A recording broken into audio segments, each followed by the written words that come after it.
Oke, selamat sore sahabat pejuang Matra Mantil Milioner. Sore ini kita kedatangan tamu yang sangat luar biasa, yaitu seorang anak muda dari Nusa Tenggara Barat. Beliau adalah seorang mahasiswa, ya. Jadi buat sahabat-sahabat yang belum kenal, ya, boleh kita berkenalan sama anak muda ini. Apa sih yang spesial dari dia? Yuk, silakan Pak Arif diperkenalkan. Oke, baik, terima kasih Pak. Perkenalkan semuanya, sahabat pejuang. Nama saya Arif Mulyawan. Saya latar belakang mahasiswa asal dari Bima NTB, Pak. Oh, asli. Ya, gitu. Nah, kalau boleh tahu udah berapa lama di Jakarta? Kalau udah di Jakarta itu saya datang di awal itu pas langsung lulus 2017, saya langsung terbang ke Jakarta. Berarti kurang lebih hampir 5 tahun sekarang. Ya, banyak. Oke, jadi kali ini sore ini ya kita mau tahu bagaimana perjalanan seorang anak muda ini, ya, Bapak Arif, ya, melakoni usaha PTBS ini, ya. Nah, kalau boleh tahu coba ceritakan Pak, bagaimana kronologisnya bisa bergabung dan berjuang di PTBS ini. Oke, baik, terima kasih Pak. Ini menarik nih teman-teman semua. Nah, ini menarik banget untuk dibahas. Di awal saya juga diperkenalkan oleh orang yang sangat luar biasa yang catatannya itu orang yang tidak sama sekali saya kenal. Tapi luar biasanya beliau Pak itu mau menjelaskan usaha ini kepada saya, artinya beliau peduli. Nah, singkat cerita waktu itu kita ketemu di sekretariat organisasi cabang HMI Jakarta Timur. Nah, ketemu di situ, singkat cerita ketemu juga dengan beliau, sharing bahas masalah organisasi dan lain-lain. Singkat cerita kita waktu itu tukaran Instagram Pak, follow Instagram. Nah, setelah itu nggak lama setelah itu besok atau lusanya beliau posting Pak. Beliau posting tentang bisnis ini sendiri. Nah, di posting yang ketiga saya komen, ini usaha apa dan membutuhkan modal berapa.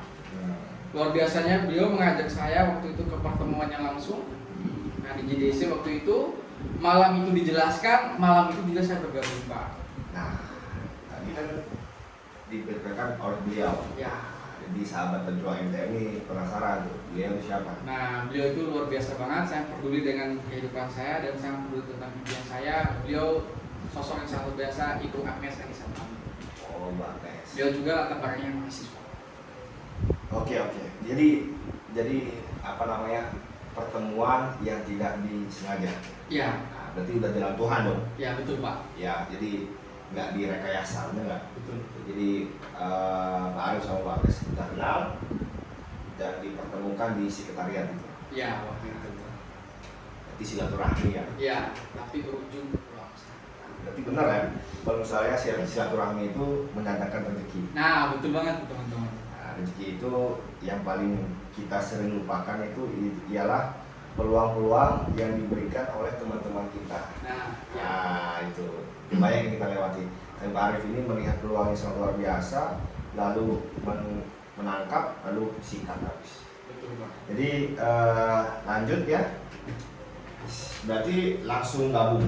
Langsung bergabung malam itu juga. Nah, pertanyaan saya udah ngerti belum? Nah, di awal teman-teman ini saya nggak paham, tapi saya percaya bahwa ini peluang besar dan saya percaya kepada orang yang menjelaskan. Gitu. Intinya di awal Pak bicara paham nggak paham, tapi karena saya percaya ya ini peluang besar dan beliau yang menjelaskan ke saya usaha ini dan beliau ini yakin banget bahwa ini peluang besar dan ini positif bukan negatif. Nah, di situ saya langsung bergabung Pak. Nah, oke. Nah, saya bergabung ya, tentunya kan langsung menjalankan bisnisnya. Betul Pak. Apakah ada langsung yang gabung? Nah, di awal ini lucu juga nih teman-teman semuanya, kepada Bang Maskur juga atau Pak Maskur. Di awal itu saya bergabung di usaha ini. Nah, malamnya saya balik Pak. Waktu itu kebetulan saya tinggal di sekretariat organisasi paguyuban. Gitu. Nah, di situ saya menceritakan usaha ini sebenarnya bukan cerita Pak, tapi dia menawarkan pengen tahu ini apa gitu. Karena saya pribadi pas bergabung nggak paham apa-apa. Jangankan menjelaskan usaha ini, bicara paham atau tahu betul usaha ini enggak. Tapi waktu itu beliau sangat luar biasa, namanya Pak Taufik teman-teman semua, dan beliau menawarkan diri untuk pengen tahu usaha ini. Oh, menawarkan Diri, mengajukan, luar biasa. Terus. Nah, beliau menawarkan diri untuk tahu usaha ini. Karena saya belum bisa menjelaskan, akhirnya saya arahkan, base camp waktu itu. Tapi sebelum ke base camp beliau udah closing Pak. Akhirnya datang juga paginya langsung ke base camp. Luar biasanya juga dia langsung bergabung paginya. Berarti hukum duplikasi itu nyata ya. Betul Pak, duplikasi. Nah, lanjut ya. Kita lanjut nih. Ya. Sebenarnya kan ini kan mahasiswa nih ya. Betul Pak. Nah, biasanya kan mahasiswa tuh kalau misalnya ditawarkan bisnis ya kan ya, saya mau fokus dulu kuliah saya pengen fokus dulu organisasi saya pengen fokus dulu ya antara kuliah dan organisasi lah katanya gitu. Nah, ya. Nah, kalau menurut Pak Arif nih kok bisa ya sambil kuliah ya sambil menjalankan bisnis ini ya waktu itu kan waktu itu kan lagi aktif-aktifnya kuliah terus aktif-aktifnya organisasi. Betul Pak. Nah, kenapa bisa memilih usaha ini? Apa nggak terganggu itu? Nah, menarik nih teman-teman. Waktu itu saya dipresentasikan usaha ini pas semester 6 waktu itu. Nah, 2 semester lagi, saya semester 8. Tapi saya mau bilang kepada teman-teman, tren diskusi, tren seminar, organisasi itu menjadi suatu hal luar biasa di kalangan mahasiswa Pak.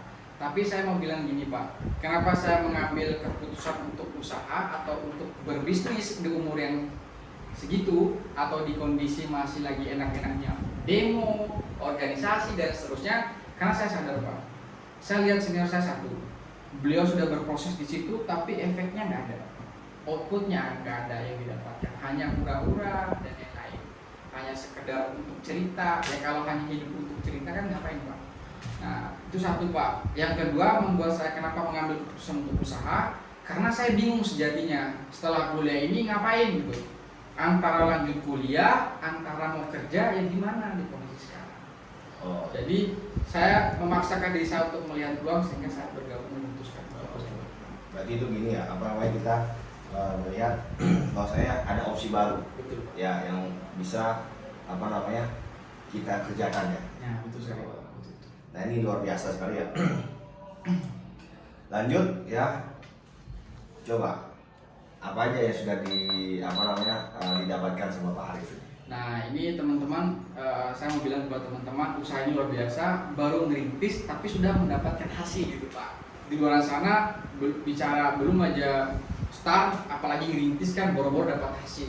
Yang di awal kan pasti dapat namanya rugi dan lain-lain Pak, minus lah intinya. Tapi luar biasanya PTBS ini saya mengerjakan usaha ini bersama tim, multiplier, kerja kelompok, kerja bersama tim dan lain-lain. Alhamdulillah di bulan 5 kemarin teman-teman saya tembus atau achieve 20 juta cash Pak. Gitu. Dibelikan apa? Dan saya belikan iPhone XR nih satu teman-teman, dan kemarin saya belikan motor cross juga satu. Box ya? Nah ini kebetulan saya bawa juga nih Pak. Nah ini saya bawa boxnya. Ayo naikin aja. Oh ya, ini saya beli teman-teman di iBox. Nah ini boxnya langsung. Nah, ini kemarin saya beli iPhone XR. Iya gitu. Kemarin. Bisa dilihat ya, ini teman-teman. Nah ini jadi pas ya. Betul. Kalau ini dia. Ya. Ini pure dari bisnis ini. Nah ini pure Pak. Ini saya bangga banget. Bukan perihal hasilnya, tapi secara sikap, pola pikir, mental, mindset itu bertumbuh Pak. Karena ini semua diawali dari perubahan itu Pak. Luar biasa ya. Nah pertanyaan saya, orang yang diajak gimana? Yang diajak juga luar biasanya itu, saya mengajak Pak Taufik tadi yang menawarkan diri untuk pengen tahu usaha ini, dan beliau juga dapat juga 20 juta cash. Beliau dibelikan motor juga, nabung emas dan seterusnya Pak. Artinya saya mau bilang kepada teman-teman semua atau kepada Anda semua bahwa ketika kita bergabung di usaha ini kita dapat hasilnya, yang diajak pun punya hak yang sama Pak. Ya. Apalagi kita harus sebagai anak muda ya, tentunya selain kita kuliah, organisasi, kita harus berdikari secara ekonomi. Betul banget Pak. Bener kan? Betul. Jadi apa ya? Ini suatu peluang yang luar biasa untuk anak muda ya, untuk berkarir. Betul Pak. Bener nggak? Betul. Apalagi tengah pandemi seperti ini, kita repot kan? Iya Pak. Serba susah. Kondisi ini cekam. Nah, kalau misalnya kita cuma bergelut di situ saja, nantinya kita ujung-ujungnya akan balik kampung. Bener nggak? Betul Pak. Banyak sekali senior saya. Ya. Nah, mudah-mudahan ya ini bisa buat semangat buat teman-teman semua ya, bahwasanya perubahan hidup itu pasti Betul. bagi orang yang mau berjuang. Betul Pak. Ya, jadi jangan hiraukan orang mau berbicara apa, apapun itu, ya keputusan ya tergantung diri Anda masing-masing. Ya, karena yang tahu baik buruknya ya diri Anda sendiri. Betul. Jadi apa sih produk favorit ya yang laku keras di jaringannya Pak Arif? Nah, kalau untuk tim saya pribadi Pak, itu kan PTBS ini luar biasa banget segmentasi produknya, pasarnya luas banget. Tapi ada suatu produk yang pesat banget berkembang di tim saya Pak. Nah, ini kebetulan ada eco farming juga Pak. Eco farming ini menjadi produk favorit untuk tim saya. Maksudnya dalam artian bahwa ini produk yang laku keras banget di tim saya Pak. Omsetnya gila-gilaan di sini. Nah, kemarin juga buka pembahasan ini mau dipesan lagi 30 juta. 30 juta. Ya, di tim saya terbaru. Luar biasa. Ini apa sih sebenarnya? Ini kan eco farming untuk pertanian. Betul Pak. Nah, ini kan Pak Arif ini kan seorang mahasiswa ya, bergelut juga di organisasi ya, dan juga masih muda. Kenapa tertarik tentang pertanian? Ya, oke baik, terima kasih Pak. Jadi ini, kenapa sih saya tertarik banget sektor pertanian ini? Satu, peluangnya besar. Peluang besar. Ya. Terus yang kedua Pak, saya tertarik membahas ini karena sesuatu hal yang baru bagi saya. Jadi di kampus saya ketemu karena organisasi, dialektika dan lain-lain. Tapi di usaha ini membawa saya mengarahkan ke pertanian. Pertanian. Iya Pak. Tapi setelah saya pelajari ini luar biasa banget Pak. Jadi pembahasannya itu bukan hanya kita bicara omset. Tapi dengan hadirnya eco farming ini solusi untuk bagi para petani masalah pengeluaran besar, hasil tidak maksimal. Oh, biaya produksi. Betul Pak. Nah ini menjadi solusi untuk para petani atau untuk para pengusaha petani. Ya, betul. Ini buat teman-teman semua. Jadi di Bima itu apa? Kalau di Bima Pertanian. itu Pak hampir 90% pertanian dan didominasi oleh bawang merah. Bawang merah teman-teman. Ya, jadi kalau misalnya kita nggak perlu gengsi, ya, karena dengan pupuk ini, ya, hidup kita bisa bergengsi, teman-teman. Betul Pak. Ya, jadi pertanian itu adalah apa namanya, sesuatu yang harus kita cermati juga, karena bicara omset, profit, ya itu atau potensinya itu peluangnya sangat besar, Betul Pak. ya. Apalagi di PTBS ini memiliki produk yang sangat luar biasa, ya sudah diteliti, ya bertahun-tahun penelitiannya, ya, dan sudah terbukti hasilnya luar biasa. Nah, jadi buat teman-teman semua yang melihat ya video ini, yuk kita bareng-bareng apa namanya berusaha atau membangun bisnis kita dari kecil, ya, dari sekarang, dari sekolah, dari kuliah, ya, itu sebenarnya bukan penghambat, ya. Justru kalau kita udah memulai dari sekolah atau dari kuliah, sangat bagus sekali. Setelah lulus kuliah kita nggak bingung mau kemana. Betul Pak. Ya, jadi kita membangun bisnis ini di saat kita belum butuh. Di saat kita butuh, bisnis kita sudah mulai berkembang, pesat, dan sangat besar nantinya. Nah, ini contoh anak muda yang sangat luar biasa menurut saya dari NTB Bima, ya, seorang mahasiswa dan seorang yang aktif juga di organisasi di kampusnya, ya.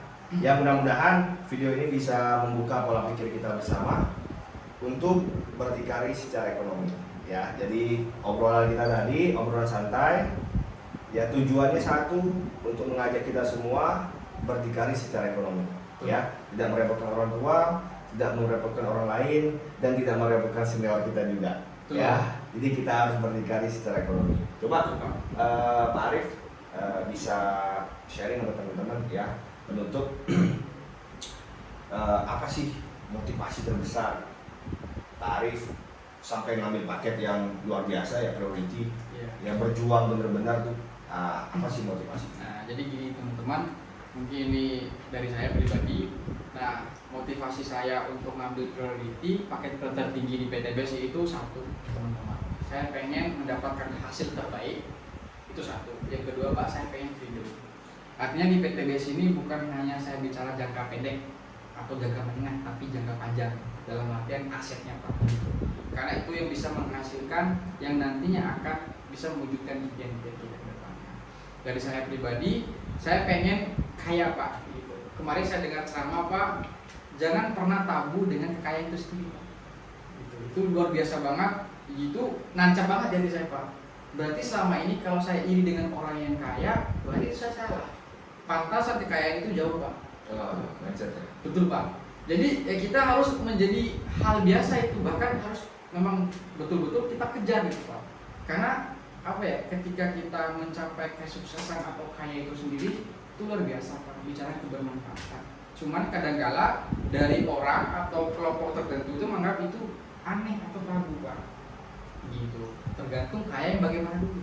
Nah, mudah-mudahan kita kaya dan berkah. Betul Pak. Ya seperti owner kita, Nah, seperti leader kita yang bisa sedekah setiap bulan, betul Pak. ya, sedekah makanan, sedekah apapun itu, ya, itu luar biasa sudah dicontohkan. Ya, Betul. mudah-mudahan kan kita sudah mulai dari komunitas kecil-kecilan kita ini, Matraman Tim Milioner, sudah mulai sedekah, ya, walaupun angkanya belum besar, tapi kita belajar. Ya, siapa? Siapa? Jadi mungkin itu obrolan kita sore kali ini, ya. Oke, sahabat pejuang Matraman Tim Milioner, keluarkan potensi terbaikmu untuk hidup lebih baik lagi. Apa kabar? Merdeka. PDBS, Go berkah, no riba. MTM, Duplikasi tingkat tinggi. Assalamualaikum warahmatullahi wabarakatuh. Waalaikumsalam.